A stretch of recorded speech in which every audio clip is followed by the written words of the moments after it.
Tout détenu qui entre en prison sera amené un jour à en sortir. Hamidou Abdou a été libéré il y a 1 an. Après 14 années derrière les barreaux, il participe à ce projet pour, dit-il, expliquer ce qu'est la vie carcérale à ces lycéens de Kahani. Quand on est là-bas, on entend ce qu'ils se disent dehors.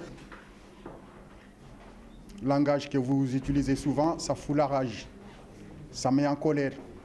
Parce que ce n'est pas du tout la réalité.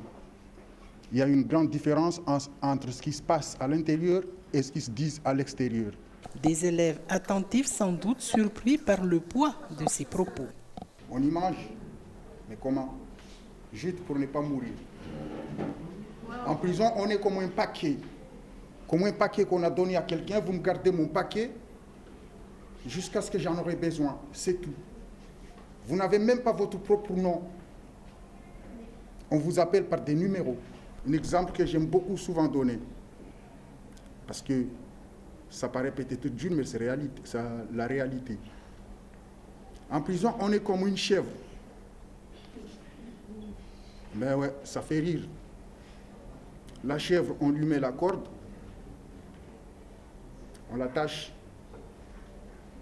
et à un moment donné, on la détache pour l'attacher à un autre endroit.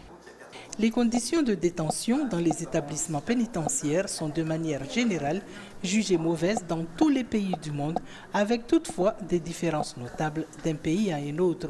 Hamidou Abdou fait ressortir ce ressenti, sa souffrance, parce que privé de beaucoup de choses, une parenthèse dans la vie qui a duré plusieurs années, un témoignage qui résonne fort et qui a touché les élèves.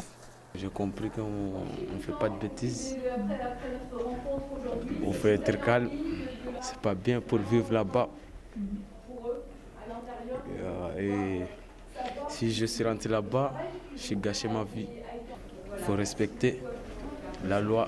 J'ai retenu que la vie en prison c'est dur, qu'il faut respecter aussi les règles. Il ne faut pas être voleur.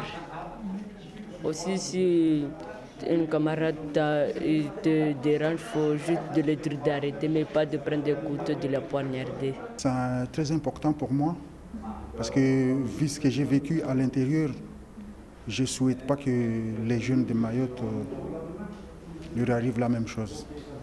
Et j'aimerais surtout dire aux parents que le temps change. Il faut essayer de parler avec les enfants, leurs enfants, et leur expliquer les choses. Quand ils ont des questions à leur poser, il faut leur répondre. Hamidou Abdou entend aujourd'hui laisser derrière lui ses souvenirs douloureux, sa réinsertion dans la société et tout ce qui compte.